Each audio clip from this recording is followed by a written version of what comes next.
আসসালামু আলাইকুম, সবাই ভালো আছেন?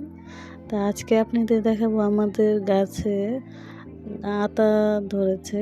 তা আপনাদের আতার ফল দেখাবো। তো ওই যে দেখেন আরেকটা গাছ, ওই গাছেও ধরেছে আতা ফল। তা একটা আতা মনে হয় পাকছে, তা আমি পাড়ার জন্য আসছি। তা দেখেন কতগুলো আতা হয়েছে একটা ডালে, মাশাআল্লাহ অনেকগুলোই ধরছে। তো এই আতাটা অনেক মিষ্টি, বাদুড়ে খেয়ে ফেলে। তা একটা আতা পাকছে, তা আমি এটা পাতা ধরে টান দিছি। নি টান দিয়ে দেখি যে পাকে নাই, এক সাইড লাল আরেক সাইড সবুজ হয়ে রয়েছে। দেখতে দূরে থেকে দেখা গেছে যে আতাটা পাকছে, কিন্তু না, পাকে নাই, কাঁচা। তা আমি ওইটা আর পারলাম না। পরে আমি দেখি আমাদের পেয়ারা গাছ আছে, তো পেয়ারা গাছে তাকায় দেখছি অনেক খোঁজার পর পেয়ারা নাই।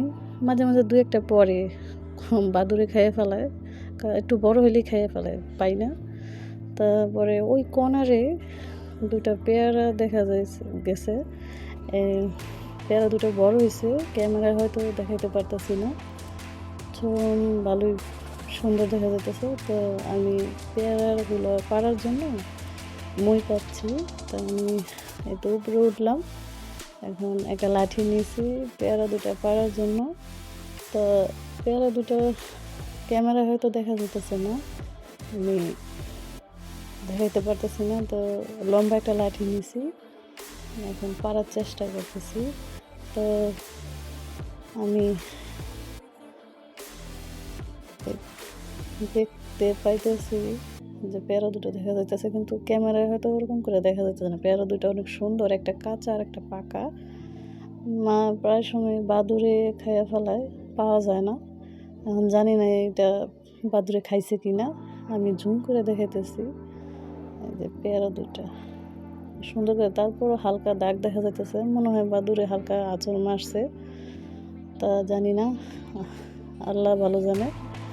পারলে বলা যায় যে বাদুড়ে খাইছে কি না। তো আমি লাঠির মধ্যে কিছু আটকাই নেই, পারার চেষ্টা করতেছি, দেখি।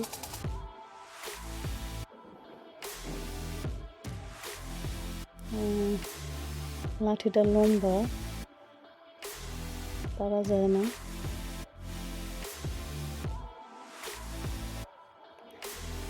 হাত পিছলে যায়। তো আমি অনেক চেষ্টা করার পরও পারতেছি না। পরে আমি বাড়ি দিই অনেকগুলা,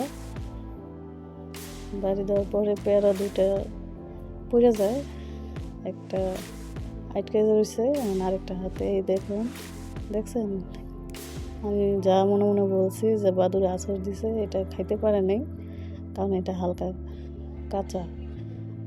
ওইটা তো পাকা, বলা যায় না খাইছে কিনা। তা ওইটা পরে নেই, টিনের সাথে আটকে আছে, নিচে পড়ে গেছে। তো গাছে আর কোনো পেয়ারা বড় হয়েছে কিনা মনে হয় না। তারপরে দেখতেছি সবগুলোই কাঁচা হয়ে গেছে। এগুলো যখন একসাথে পাকে তখন একটা পেয়ারা দেখা যাইতেছে বড় হয়েছে কিনা, কিন্তু না, গাছে আইনে জুম করে দেখি বড় হয়নি, ছোট। তো গাছে আর কোনো পেয়ারা বড় হয়নি। এগুলো সব একসাথে যখন পাকে তখন বাদুড় এসে একটা একটা করে খেয়ে যায়,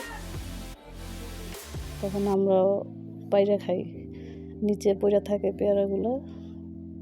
তো আমি পেয়ারাটা বাইরে নিয়ে এসেছি, দেখেন পেয়ারাটা কত সুন্দর, কিন্তু এই যে দেখেন বাদুড়ে খেয়ে ফেলেছে। বাদুড়ে এরকমই করে, বাদুড়ে জ্বালা পেয়ারা খাওয়া যায় না। তা আমি একটা কাঁচা, এটা কাঁচা, এই পেয়ারাটা দাগ আছে, তা আমি কাইটা ফেলেছি। তা এখন এই পেয়ারা দিয়ে আমার মেয়েটা পেয়ারার ভর্তা অনেক পছন্দ করে, তা আমি এখন ভর্তা বানাবার চাইতেছি। তো চলেন, আমি পেয়ারাটা ধুয়ে নিলাম, এখন কাইটা নিব। তো আমি যে পেয়ারাগুলো কাইটা নিয়েছি, এখন একটু তেঁতুল দিব, তেঁতুল দিলে ভালো লাগে। আর একটা কাঁচা মরিচ, একটু গুঁড়ো মরিচ, লবণ, আর একটু লবণ দিই, আর একটু চিনি। এটা ভালো করে মাখায় নেব যাতে একদম নরম হয়ে যায়, রস বেরিয়ে যায়। এই যে দেখুন আমি ভর্তাটা বানিয়ে ফেলেছি, তা আমার মেয়ে অনেক পছন্দ করে এই ভর্তাটা। তা আপনারা এরকম করে বানিয়ে খাইবেন, অনেক ভালো লাগবে। তা ভালো থাকবেন, আল্লাহ হাফেজ।